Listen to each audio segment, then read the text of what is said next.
اعوذ باللہ من الشیطان الرجیم، بسم اللہ الرحمن الرحیم۔ ایک بادشاہ نے اپنی رعایا پر ظلم و ستم کر کے بہت خزانہ جمع کر لیا تھا اور شہر سے باہر جنگل بیاباں میں ایک خفیہ غار میں چھپا دیا تھا۔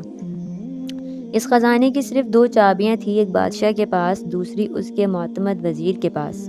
ان 2 کے علاوہ کسی کو اس خفیہ خزانے کا پتہ نہیں تھا۔ ایک دن صبح کو بادشاہ اکیلا سیر کو نکلا اور اپنے خزانے کو دیکھنے کے لیے دروازہ کھول کر اس میں داخل ہو گیا۔ خزانے کے کمروں میں سونے چاندی کے ڈھیر لگے ہوئے تھے، ہیرے جواہرات الماریوں میں سجے ہوئے تھے، دنیا کے نوادرات کونے کونے میں بکھرے ہوئے تھے۔ وہ ان کو دیکھ کر بہت خوش ہوا۔ اسی دوران وزیر کا وہاں سے گزر ہوا۔ اس نے خزانے کا دروازہ کھلا دیکھا تو حیران رہ گیا۔ اسے خیال آیا کہ کل رات جب وہ خزانہ دیکھنے آیا تھا تو شاید اس وقت وہ دروازہ بند کرنا بھول گیا۔ اس نے جلدی سے دروازہ بند کر کے باہر سے مقفل کر دیا۔ ادھر بادشاہ جب اپنے دل پسند خزانے کے معائنے سے فارغ ہوا تو واپس دروازے پر آیا، لیکن یہ کیا!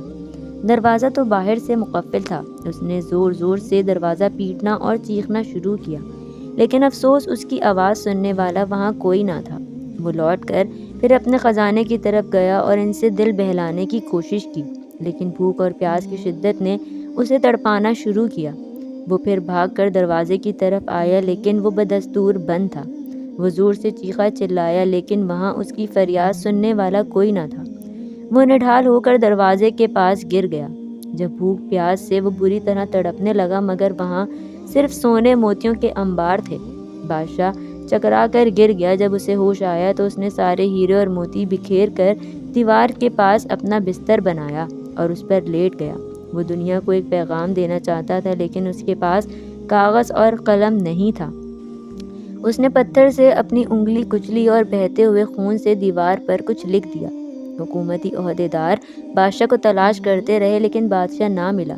جب کئی دن کی تلاش بے سود کے بعد وزیر خزانہ کا معائنہ کرنے آیا تو دیکھا بادشاہ ہیرے جواہرات کے بستر پر مرا پڑا ہے اور سامنے کی دیوار پر خون سے لکھا تھا، اے دنیا والو، یہ ساری دولت ایک گلاس پانی کے برابر بھی نہیں ہے۔